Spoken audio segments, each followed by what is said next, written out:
can we, at your convenience, meet again so we can talk through, in terms of your list of conditions, we can talk with you sensibly about what are absolute deal breakers and what you're a little bit more flexible on. Because, of course, at that stage, Mike and I knew the possibility that there would be some change in the board. And as Dave points out, I have a letter in my desk from the ex-chairman confirming he will step off the board of directors. And we also have Glenn's public pronouncement he won't seek re-election. So Mike and I knew those sorts of things were coming. So we just wanted to establish Can I suggest what back to somewhere a bit safer than in the gap? There's 2 locks you've got to get through. Assuming that it'll still be there tomorrow.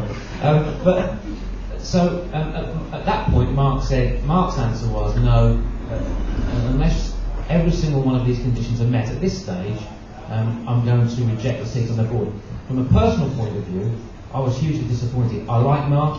I think Mark brings an awful lot to support Vale, and I, along with the chairman, we're doing everything that I can and Mike can to try and get him onto the board of directors, because I believe he's an asset to the football club. There's no issue here at this table with Mark joining the board. Now, what we're hoping now that the announcements have been made about the ex-chairman and Glenn, is that Mark will want to come back and talk about how we can move things forward for him personally in Port Vale. And I understand from speaking this morning that Mark has an appetite now to do that, and once he's back, and Mike and I are back from the States, we'll sit down and we'll talk about moving things forward. And I think everybody here would be happy with that. But, we're trying to get to a position where we can get him onto the board of directors. If I could just make a quick announcement. We've been asked, owner of the car, Delta Yankee 59 X-Ray November Oscar, the lorry is trying to access the place where your car is parked. If that is you, if you could remove it, that would be lovely. We're not from bloody London. Can you just give us the letter? Sorry, I'm still at work mode. Just today, did Dave? I think it's fine.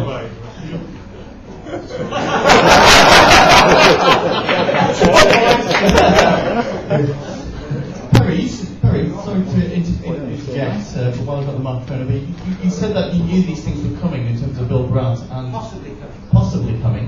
But why did Glenn Oliver make his statement that he was going nowhere after all this? I was as surprised as you were. Yeah, I just wanted to say, you just said, you just pretty much said, what I think we all wanted to hear, and that is that you're going to do everything you can. You're going to bend over backwards to get Mark Sims on board.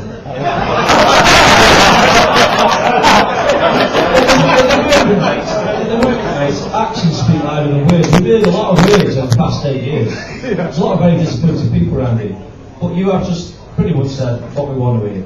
If you can convince Mark Sims to come onto the board of directors, which is where he should be, then and he does his due diligence correctly, then you make the first step. You're on the way somewhere. Until you do that, a lot of people here, just like me, I can clarify that Mark has, I've spoken to Mark, and Mark has asked to actually get together when he comes back from holiday, and that's one of the things that I'm really looking to try and get, because at some point we've all got to go back through the doors at the Vale, and as we've got now. Ray, sorry, have you got a microphone or is someone Oh, sorry, Steve, sorry.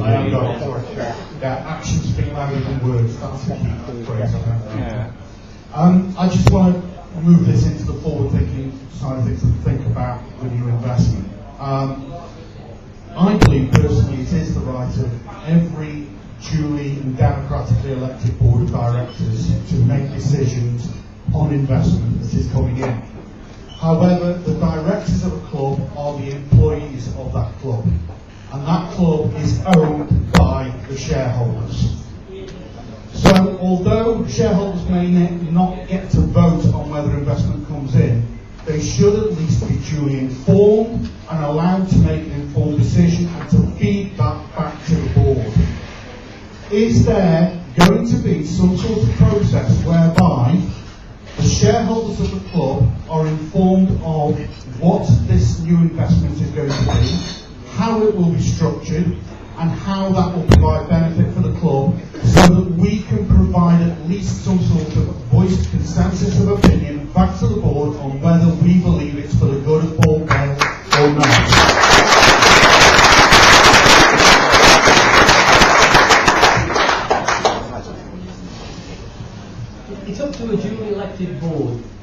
decide on commercial investment. You cannot come back to the shareholders on every single thing that goes on. It's absolutely impossible. You wouldn't get anything moving forward. And if you go to other football clubs, you'll find it's the same thing. The only difference between Vale and a lot of other clubs is that you do not have a 51% plus majority shareholder who would do just whatever he liked, whoever that was. And I think you have to leave it to the board, particularly Terry and myself, because we're leading on this, especially with Bill and Glenn standing down, and Mickey wants to concentrate on team affairs. But I think you have to leave it to our judgment to come forward, and we will tell you what this investment is all about. After that, as Perry's already said, any new directors have to be invited to join the board, and you, at that stage, you will have a vote on that position. It comes back to trust, doesn't it though, Mike? It comes back to trust. We've got a board that we have voted of no confidence in. The majority of small shareholders voted in no confidence on a minority of large shareholders. Those same people are now deciding the future fate of our club. Can I just come in there?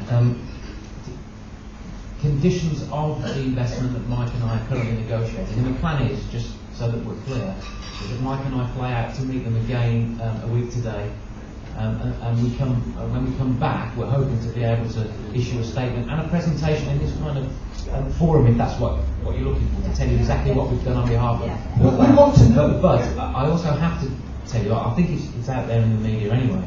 I'm sure Scoop here has reported it at some point. Sorry, Steve Shaw, reporting Scoop. Just a condition of the investment in the football club that Mike and I are talking about is that both directors step down off the board.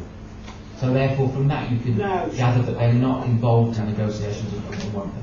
I need to know more than that though. I need to know that if this club gets promoted, please God, at the end of this season, is this deal going to be enough that we can afford six-figure salaries or whatever we've got to pay, six-figure deal sums to buy good players and to invest in the club so as to retain that League One status at the end of the following season? I certainly hope so, yes, because this, one of the reasons I came to Port Vale when I was offered the position was that this is a championship club mentally, in my opinion, and who knows from there. So that's the first order of business, you're right, and in Mo's vision, I think he was absolutely right. The championship should be the aim for this club in 5 years, and I think you find that's what we're all trying to work towards.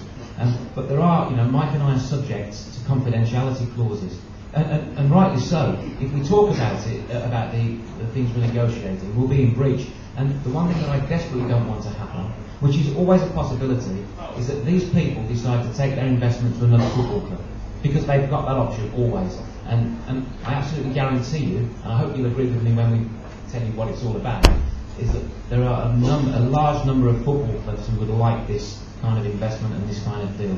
We're trying to keep it at Port Vale.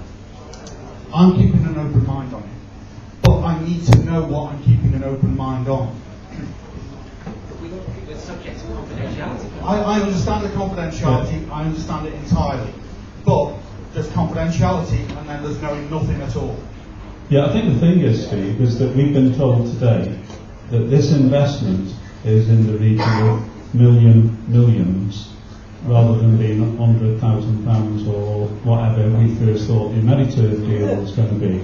Now, they've said that is what the investment is going to be, and we've got to see that when this contract gets announced, that it is actually that, and if it is that, then I think it's 3 cheers to the guys next to us, and I'll actually buy them a pint, and that's something I never do in my life. And if it isn't, then I'll buy a pint, it'll go over his head. And I think that's as far as we could go, mate, to be quite honest, without actually creating issues. And I think that one of the things is that, because I know there's things at the moment where fans are wanting to actually email discontent and things, I do think that we should hold back a little bit on that for the time being, so that we're not seen as being as the idiots who shot ourselves in the foot. Sorry, Malcolm, there's one. Yeah. Just Are you going to do a duet? Yeah. Sorry. Just one point of clarification in terms of the deal, Harry. Will any shares that are associated with that deal then be used to vote on new directors and chairman? I mean, can I just pick up on that one? Any new director coming on, as is the case, or what has been the case with Nigel, has to invest at least £50,000, as you know, before they can become a director. So that has got to happen, Martin. You know that. That's how it works. Okay, so yeah, but in terms of, I mean, if it's 24.9% that they invest in terms of, and that's new shares issued, okay, then basically it's a fait accompli. Saying that we go back to the shareholders is isn't that exactly the position you would have been in with any investment coming in? And if you take an investment that holds 51%, then you won't have any say at all. These meetings wouldn't take place. Okay. But you won't block anyone else buying shares? No, absolutely 100%. We will not block any other investment. And if, as I said earlier on, if anybody's interested in selling shares, I've had some people that say, you know, because of the economic conditions, they're short of money and can they sell the shares. I've suggested that they come to me and tell me what's available there, and we'll see if we can match that up. And just to finish off on the Bill Black shares, I was very happy to buy Bill's shares, very happy. Not forced into it in any shape or form, very happy to go and be part of purchasing Bill's shares. Okay, Sheila. My question Malcolm, if you can come down to Ray, please. Mr. Deakin, I had a supporter yesterday that came to me and they said that the state of the disabled standard was really, really bad. The toilets, he said, were filthy. Can you tell me whose job it is to keep Port Vale as it used to be until I finished with volunteering? I used to clean the disabled stand because I used to feel sorry for them. Can you explain, please? I'll look into that for you tomorrow morning, but in terms of the stadium's condition, we have contract cleaners whose responsibility is to come in after and before every efficiency cleaner. But I'll look at that for you in the morning, because clearly that's not acceptable. Okay, great. Can you be alright?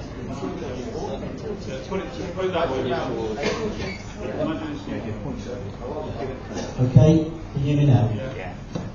I just want to go back on one or two things that have been said earlier. AmeriTurf, in brackets, inverted commas should I say.